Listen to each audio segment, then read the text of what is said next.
Dobrodošli v podcastu Obrazi nevladnikov, ki ga pripravljamo s Centrom nevladnih organizacij Slovenije. Naša današnja gostja je gospa Irena Rotar. Irena Rotar je neodvisna aktivistka samooskrbe, borka za trajnostne koncepte, vizionarka samooskrbnih verig s hrano in drugimi dobrinami, zagovornica pravične ekonomije, podpornica sobivanskih skupnosti in soustanoviteljica gibanja ter gonilna sila Ekoci, ekološke civilne iniciative, ki želi aktivirati čim več ljudi. Je pobudnica in kreatorka številnih dogodkov in projektov, med drugim projekta Štafete semen in promotorka trajnostnih alternativnih načinov pridelave hrane. Spoštuje znanja naših prednikov in dediščino, ki so nam jo zapustili. Je soavtorica knjig Sveža zelenjava 365 dni v letu in Samooskrba v praksi, manj površin, več pridelka. Napisala pa je tudi veliko člankov in nastopala v več medijih, med drugim tudi pri nas ste že bili. Vključuje se v delovanje lokalne skupnosti, skupaj z nevladniki pa pobude naslavlja tudi na vlado in pristojna ministrstva. Spoštovana gospa Irena Rotar, toplo pozdravljeni v našem podcastu. Lepo pozdravljeni. Tako. Mogoče za začetek, preden začneva s vprašanji, a bi nam povedali, kaj ponuja miza danes? Ja, zelo zanimiva. To je ena mala košarica mogoče vseh aktivnosti, ki skupaj se somišljeniki soustvarjamo že od leta 2012 dalje. Se pravi, najprej smo leta 2012 ustanovili civilno inicijativo, Ekocivilna iniciativa Slovenije, in smo ugotovili, ko smo se zbirali somišljeniki, kaj nam je skupnega. Ugotovili smo, da samooskrba s hrano, kajti brez hrane ni življenja in brez semen ni hrane. In potem smo začeli ugotavljati, kako do semen, in smo ugotovili, da smo izgubili že 80% avtohtonih semen in seveda avtohtona semena zrastejo večinoma brez kemije in so samonikla in nas najbolj podpirajo.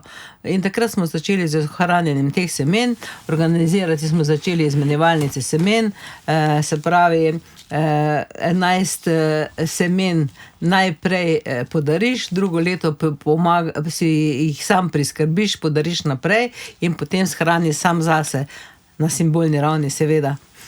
Tako da aktiviramo ljudi, ohranjamo semena na izmenjevalnicah, povezujemo se sedaj v tem času z slovenskimi pridelovalci semen, to je semenjalnica na Gorenjskem, Amarant na Dolenjskem in seveda Slovenskim kmetijskim inštitutom, ki je banka Genska Slovenije, ki smo tudi se aktivirali, da smo ga ohranili, da smo pritiskali na vladajoče, da so ga obdržali v slovenskih rokah, potem ko je že bila semenarna Ljubljana prodana tujcev, da je Ptujski žlahtniteljski center ostal v slovenskih rokah in bil prenesen na Kmetijski inštitut Slovenije, Gensko banko, da se ohranja slovenska semena naprej. Tukaj je tudi simbolični koruzni stor, seveda ni gensko spremenjena koruza, ampak stara sorta koruze. Včasih so rekli, koruzni storž na dan prežene lakoto stran.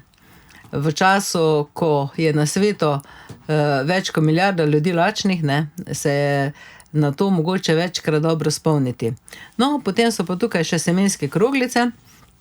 Semenske kroglice so pa tista čudovita stvar, ki dejansko lahko se vsak aktivira. Mi smo v letu 2012, ko je bil požar na Krasu, naslovili na vladajoče pobudo, da bi tudi k nam v Slovenijo prinesli dobre prakse, kot ima Avstralija, Uganda in tudi druge države, kjer imajo težave z rodovidno prstjo zaradi požarov, da bi začeli sejati semenske kroglice tudi pri nas. Seveda tam, kjer so skale, pač ne moreš tudi sejati ali saditi. Enako je tudi tam, kjer je poplava odnesla prst, in smo apelirali na vladajoče, da bi to pač s semenskimi kroglicami ali ročno ali z droni posejali. No, najprej nismo bili slišani, potem smo aktivirali širšo skupnost, in smo šli prostovoljci posaditi v sodelovanju z lastnikom gozda testno en nasad, in se je ugotovilo, da je 95% teh rastlin tudi usklilo. Se pravi, to je sestavljeno iz dveh tretjin zemlje, 1/3 gline in seme je noter, se pravi seme avtohtonih rastlin, se pravi tam smo imeli gozd, lahko damo, se pravi, avtohtone sadna drevesa koščice. Otroci, ki sodelujejo v štafeti semen, kjer sodeluje že več kot 100 šol in vrtcev vsako leto, podruštvo pa invalidov, delajo iz sončnic in potem posadijo okrog vrtca medovite rastline za podporo čebelam in opraševalcem. Lahko pa je to tudi za čudovito hranjenje semen 10 in 15 let. In potem se ta kroglica odvrže, ni potrebno prekopavanja, ko pride dež, se kroglica razpusti, ilovica pripomore k temu, da se seme prime, ne, da ga ne odpihne veter ali da ga ne poje žival, in potem humus pa pomaga, da ima začetno osnovo za rast in potem rastlina vzklije. In v tujini je to zelo poznan način. Se pravi, eno je to, kar vlada dela, no tudi mi smo veseli, da sedaj tudi Zavod za gozdove naši pobudi prisluhnil in so sedaj z dronom že 2 hektara posejali na Krasu s semenskimi kroglicami in 1 hektar na Boču. Tudi Čebelarska zveza Slovenija je v lanskem letu skupaj z inštruktorjemi naredila skoraj 500,000 semenskih kroglic in z medovitimi rastlinami. Dela jih tudi otroci v šolah, vrtcih, kot sem že omenila, prostovoljci, pa tudi gospodinje doma za hrambo semen, kajti to zdrži 10-15 let. Tako da je ena taka simbolični skupek vseh naših aktivnosti v tej košarici. Pa mogoče tudi knjiga, ki smo jo napisali skupaj z Sanjo Lončar, Fanči Perdih, Sveža zelenjava 365 dni, ki dejansko pove, na kakšen način naj vrtnarimo, da bomo celo leto samooskrbni na majhnih površinah. To je še eno drugo knjigo, predvsem pa seveda na sonaraven način, brez kemije. Katere stvari bi bile, kaj zdaj aktualne v tem delu leta? Ja, v tem zimskem delu so najbolj zanimive, da začnemo čim prej iz semen vzgajati sadike, seveda pa ta, kar pa zunaj, lahko so pa že blitve, pori, čebulčki in tako naprej, tako da se tudi povezujemo z društvom Samooskrbni, kjer je že več kot 500 članov. Imamo vsak teden Zoom srečanja, imamo več kot 20 lokalnih odborov po celi Sloveniji, kjer ljudi skupaj pridelujejo, sadijo se, izmenjujejo znanje, izkušnje, skupaj semenijo, imamo tudi skupne njive, imamo tudi oskrbovalnico, kjer ljudje lahko direktno preko portala naročajo direktno pri kmetu in potem in ta na določen kraj pripelje. Organiziramo tudi sooskrbovalnice, desetinka.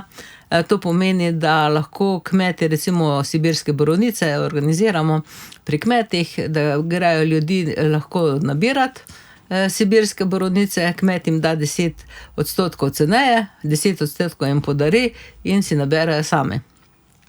Tako da teh aktivnosti je veliko. Kdor se odloči, da bo jedel zdravo hrano, je veliko možnosti, da do tega pride. Jaz mislim, da vas bomo potem na intervjuju kar povabili, pa pridete še v skupnostnemu vrtu v Rožni dolini, lahko kaj pomagati pa svetovati. Sicer pa vaši začetki segajo v marketing, drži to? Ja. Tako. Torej, jaz sem slišala, da ideja za blagovno znamko Spoštujmo slovensko za eno izmed večjih trgovinskih podjetij, da naj bi zrasla na vašem zelniku. Zrasla. In kako se so potem te vaše profesionalne poti povezale? Kaj ste odnesli od marketinga? Kako to, da ste prišli potem v ta okoljski aktivizem v bistvu? Ja, dejansko sem v osnovi ekonomist, ne, in sem celo življenje delal v teh agroživilskih panogah, ne, v večjih trgovskih podjetjih. Skupaj s sodelavci smo naredili Dobrote Slovenije, Spoštujmo slovensko, Zdravo življenje in tako naprej. Veliko teh dobrih stvari, kjer so še tudi lastniki prisluhnili temu, ne. Sedaj je na žalost velikokrat želja po dobičku presega kvaliteto. Tako da smo veliko tega dobrega naredili, no, gre pa za to, da kar nisem uspela v službi, ne, dejansko sem bila v službi kapitala, ne, sem dejansko potem videla, kje so tiste pomanjkljivosti, ki bi jih morali ljudje začutiti, vedeti in kako se lahko povešamo, da bi naredili, no. In najprej smo se začeli na teh srečanjih dobivati sami somišljeniki. Potem smo videli, da nismo uspešni, ker smo prepričevali prepričanje, ne, o določeni tematiki. No, in potem smo ugotovili, da rabimo zraven še strokovnjake. Smo povabili še strokovnjake. Smo ugotovili, da smo še prepričani na višjem nivoju, ampak haska ni bilo, ne. In smo ugotovili, da če hočemo narediti karkoli, moramo aktivirati tako ljudi od spodaj navzgor, tako politike, ne, in potem napredne medije, ne. Brez tega ni, ne. Mediji so dejansko vodilo in sedma sila, ker drugače se nič ne zgodi, ne. In na žalost, ne, je v Sloveniji na vseh ravneh premalo aktivizma, premalo vidimo, kaj se dogaja, in premalo projekcije, kaj to pomeni za naprej. Tako da si prizadevamo, vsaj na področju samooskrbe, to širjenje in ta aktivizem in zavedanje, kaj se dogaja,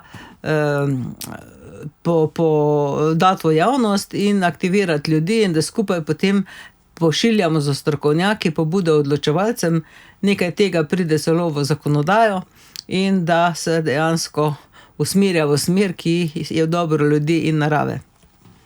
Hvala. Osnova zdrave hrane so torej semena, ampak smo, kot pravite, v Sloveniji že izgubili kar 80% semen. A nam lahko poveste več o tem, kaj točno to sploh pomeni in kakšne posledice ima to za naš ekosistem in za nas? Ja, nažalost se tega premalo zavedamo. Ko pridemo v trgovine pred lepo poslikane vrečke, ne, samo pogledamo, kaj vse bo lepo zraslo, no, ampak to so večinoma hibridna semena, ne. Sedaj je zopet zelo velika nevarnost, kaj bomo sploh jedli, ne, in sploh ne vemo, kaj kupujemo. Poglejte, najprej bi se morali vprašati, če sploh vemo, kaj kupujemo, kar se tiče hrane. Imamo hrano, ki je zrasla v zemlji, to je na klasičen način, ali ekološki ali biodinamični, in večina hrano, ki je zrasla v vodi. Hidroponika, akvaponika, aeroponika. Mi smo dali pobude, da je bilo vsaj to označeno, ne. Sedaj to baje ne gre, ne, so nam odgovorili z ministrstva, gre pa za to, da mi sploh ne vemo, katera hrana je zrasla v vodi, katera v zemlji. In na polici iz cen ne moramo razbrati tega, ne. Gre pa za to, da je jasno, nekatere raziskave so že pokazale, da hrana, ki je zrasla na vodi, na hidroponiki, tudi če vsebuje vse te vitamine in minerale, in naše telo ne prepozna. To je ena plat, druga plat je pa ta, da dejansko mi ne vemo, kaj kupujemo, ne, in se primerjamo cene hrane, ki je zrasla v naravi, bila obsijana s soncem, imela prst pod nogami, in z ono hrano, ki je bila zrasla samo v vodi, ki so jo dovajali minerale. To je prvi del. Drugi del se pa začne z semeni. Imamo hibridna semena, ne. Se pravi, to se žlehtnijo v naravi, potem imamo pa semena, ki bojo do sedaj na pokodu, kajti prihaja nova zakonodaja o novih genomskih tehnikah pridelave rastlin in patentiranje semen. To pomeni, da bodo lahko spremenili do 20 genov rastlini, brez da bi bile te rastline označene. Ker nikakor v Evropski uniji ni šlo GSO skozi, ne, ker so ljudi odvračali, so sedaj si izmislili to zakonodajo in to bo prihajalo k nam. Ta zakon o kmetijstvu, ki je sedaj v javni razpravi, dejansko to tudi ne preprečuje, tako da se tudi v tem času ravno aktiviramo na tak način, da bomo podali pobude in predloge, kako se to preprečiti. Gre pa za to, ne, da smo proti napredku, pa novim genomskim tehnikam, ampak želimo, da so stvari v zaprtih prostorih, da ne gre to v naravo, kajti v tem trenutku ni znano, kaj pomenijo te rastline za zdravje ljudi, kaj pomenijo za zdravje živali, kaj pomenijo za čebele, za opraševalce, kaj pomenijo za celotno biotsko pestrost. Kajti, če pridejo te genomske tehnike oziroma te rastline s spremenjenimi geni v naravo, ne vemo, kaj se bo zgodilo. Mi samo želimo, da se zadrži in se preuči prej, dokler se ne naredi škoda. V tem smislu. Enako pa tudi z ostalimi semeni, ne, kajti ta semena, ki bodo patentirane, in seveda mogoče večina gledalcev pozna Perci proti Goljatu, ne, kako se je kmet boril proti, v tem filmu opisuje, proti multinacionalkam. 6 večjih firm multinacional, Bayer, Monsanto, DuPont in tako naprej, obvladuje celotni semenarski trg in s povezanimi podjetji in dejansko imajo vso moč celotne prehrane v rokah. Zato si mi prizadevamo, da se ta semena slovenska čim več ohranijo, ki so prilagojene našemu okolju, kajti tudi kmetje se ne zavedajo, da ko kupijo hibridno seme, morajo kupiti, in če želijo imeti hektarski donos, ki je napisan na semenski vrečici, morajo kupiti zraven določena fitofarmacevtska sredstva in določena mineralna gnojila, da bo to sploh zraslo, ne. In s tem se siromaši zemlja, se uničuje okolja in donos je res veliki, ne. Imamo pa potem na drugi strani velike težave z glutenom, ki ga povzroča glifosat, ne.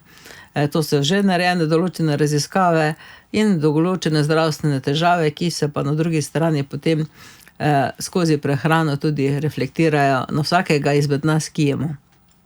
Z mislijo na to problematiko ste zagnali akcijo Vseslovenska izmenjevalnica semen. Kako ste uspeli aktivirati somišljenike? Rekli ste prej, ste prepričevali prepričane, kako ste potem prišli do neprepričanih in jih prepričali? Ja, čedalje več jih je. Sedaj v zadnjem času smo zelo veseli, da se tudi mladi, mogoče tam od 30 naprej, no, prej še ne, še nimaš, potem pa recimo imajo otroke, pa bi radi svojim otrokom dali zdravo hrano, ne. Pa nekaj podedujejo, pa namesto, da bi kupovali si stanovanje v bloku, pa življenjsko se zakreditirali, ne, si umislijo delo od doma, ne, in potem iščejo načine, kako sploh na podeželju živeti, ne. Kajti morali bi se zavedati potenciale podeželja, kot vemo, nam bo sedaj umetna inteligenca pojedla kar veliko delovnih mest na eni strani, na drugi strani robotizacija, ne, na tretji strani imamo pa neizkoriščene potenciale podeželja, ne. Tudi ekonomist je lahko uspešen na podeželju, ne. Veliko hiš propada na podeželju, tudi preko računalnika je vseeno, ki delaš, lahko tudi na podeželju, ne, pa imaš mogoče večjo kvaliteto življenja. No, in če si na podeželju, te sama narava sili, da si tudi kaj pridelaš, no, in ta mladi rod je sedaj dokaj zainteresiran. Tudi starejši ljudje, ki smo se začeli zavedati, kaj vse smo prepustili, oziroma ta znanja, ne, skoraj lahko rečemo 2 generaciji znanja so se izgubila, ker ta znanja so izgubljena in se sedaj trudimo ozaveščeni ljudje, da se ta generacija predaja naprej. Zelo pripomorejo tudi ozaveščeni mentorji, učitelji, ki v vrtcih, šolih to spodbujajo, da sploh otroci vedo, od kod prihaja hrana. Recimo, imamo zelo dobre izkušnje, recimo vrtec Slovenska Bistrica. Otroci vsak teden si pečejo kruh, imajo v vseh 14 vrtcih imajo eko vrtec, pa eko gredice, in potem sadijo zelišča, delajo si sami limonado, delajo si namaze in potem posredno vplivajo tudi na starše. Že pozimi začnejo delati sadike in potem imajo javno prireditev. Te sadike dajo staršem domov in potem jih naredijo, doma jih posadijo. Recimo imajo v vrtcu Studenice potujoči vrt, to pomeni v sadilnih vrečah, ima vsak otrok vrt in potem skrbi za tisti vrtiček, potem čez počitnice ga nese domov in potem jesen nazaj prinese in tako naprej. Veliko dobrih teh praks je in osnovno tega je, da se zavemo sploh, od kod prihaja naša hrana, in tega bi se mogli vsi bolj zavedati kot se, ne. Čeprav mislimo, da se nič ne more zgoditi, ne, lahko pomislimo samo, kako bi preživeli, če en teden ne bi bilo elektrike ali če bi prišlo do računalniškega izpada, ne, hroščki potujajo, ne. In dejansko lahko razmislimo o tem, kak kolaps bi nastal, ker ne bi mogli nič kupiti. Tako da smo veseli, da se to gibanje širi in ozaveščeni ljudje se dejansko tudi najprej so v gibanju Skrbimo Slovenijo štafeta semen, kjer s simboličnim, sedaj bomo imeli 14.3. na celjskem sejmu Altermed, vseslovensko izmenjevalnico domačih semen. Pridejo ljudi iz vseh krajev, prinesejo svoje domače semena, da se ljudje lahko oskrbijo in se izmenjajo ta semena. Imeli bomo tudi posvet, kaj bomo pa jutri jedli skupaj s predstavniki vladajočih, pa seveda alternativci z Komotom, Ekoci, za stroko, Kmetijski inštitut Slovenije in tako naprej, da se te stvari dejansko na višjem nivoju spravijo, odprejo določena vprašanja. Po vsakem posvetu napišemo tudi pobude, vsi sodelujoči lahko sodelujejo in potem to pošljemo odločevalcem in zahtevamo odgovor. Smo zelo tečni, tudi obvestimo medije o tem in vztrajamo, dokler ne dobimo odgovora, pa da se kaj ne spremeni. Istočasno je treba se tudi aktivirati, ko so zakoni v javni razpravi, da se čim več ljudi aktivira pa napiše svoje pripombe notri, kajti oblast dela to, kar želi ljudstvo, če pa ljudstvo ne ve, kaj želi, potem pa sprememb na boljše ni. Še rima se. Kot ekoci ste torej začeli samooskrbo na področju hrane. A niste ostali le pri tej obliki samooskrbe. Vaši projekti namreč segajo tudi na področje samooskrbnih bivalnih skupnosti. A nam lahko še o tem kaj več poveste? Ja, to je kar gibanje, ki se razrašča v Sloveniji. Tukaj moramo povedati, da smo lahko veseli, da je v Sloveniji ta trenutek se drugače razvija, kot smo mislili najprej, da se bo. Ne? Mi smo imeli najprej misli, da bomo take hiške naredili, pa da bomo to ljudi skupaj spravili, ampak nikoli ni tako, kot si razmišljaš, ne? Ker Slovenci smo bolj individualisti, ampak je pa kar veliko že posameznih ljudi, ki se združujejo, mogoče ne ravno, da sobivajo skupaj, ampak da skupaj delajo, soustvarjajo, pridelujejo hrano. Nekaj tudi takšnih, ki že delujejo na tem področju.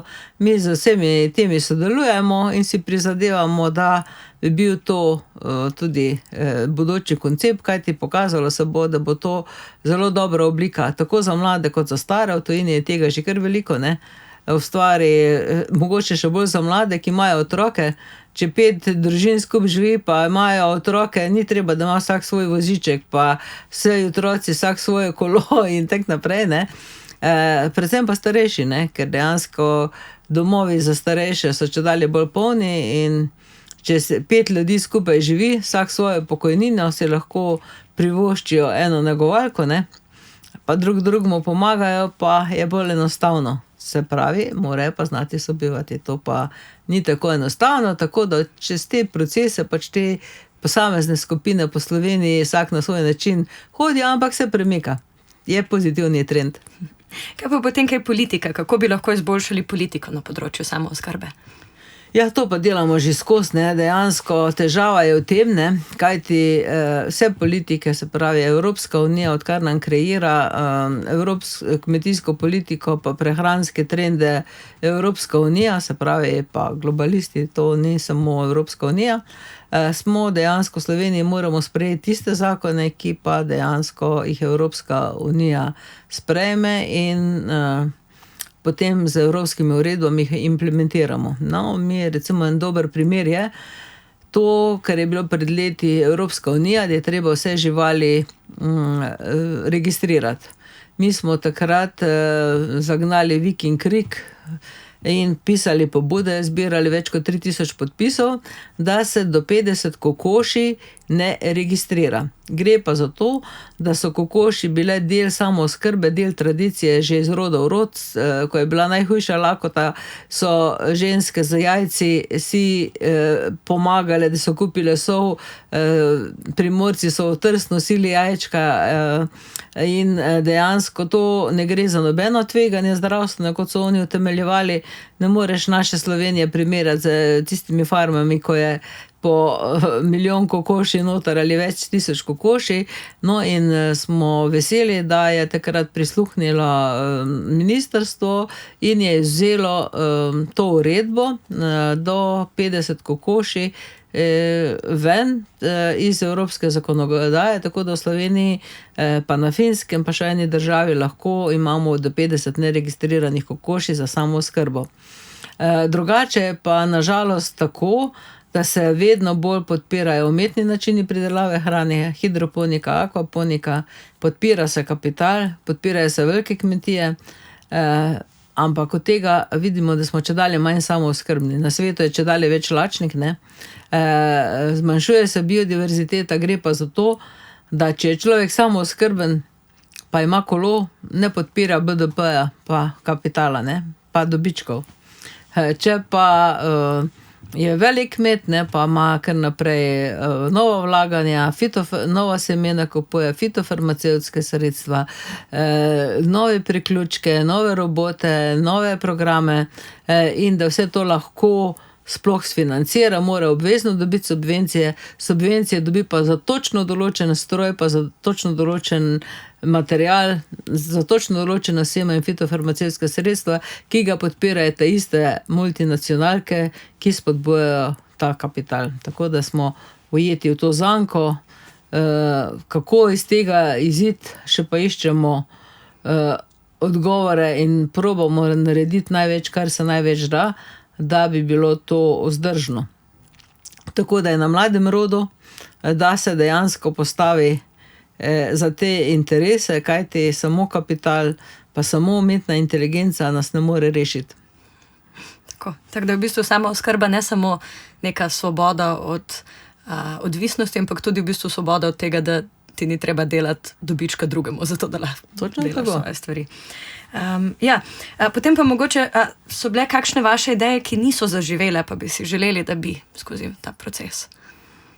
Ja, če bi imela jackpota, recimo, ne, ali pa tudi smo najprej hoteli skozi politiko spraviti. Se pravi, trenutno v Sloveniji nimamo zakona, ki bi spodbujal sobivanjske skupnosti. Ga nimamo. Mi smo dali predloge k stanovanjskemu zakonu, mislim, da je bilo leta 2018 ali 2020. Takrat smo jih že skoraj vključili, no potem se je zamenjala vlada in potem spet se skupade, ne. Za vsako se zamenja vlade vsake 2 leta, oziroma zdaj bo 4, mogoče bo katera zdržala 4 leta, ampak vedno pridejo novi ljudje in vedno si znova na začetku.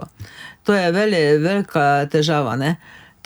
To, kar si mi želimo, ne, je to, da bi spodbudili procese, da bi dejansko cela Slovenija bila razvita, ne. Zakaj imamo kolaps prometni v Ljubljani? Ja, zato, ker če hočeš imeti v redu službo, moraš iti v Ljubljano, ne, iz vseh koncev Slovenije, ker ni enakomernega razvoja.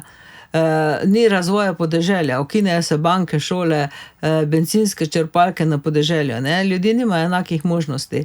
Sploh sedaj so še naredili prometni kaos, ne, z temi združevanji teh prometnih povezav.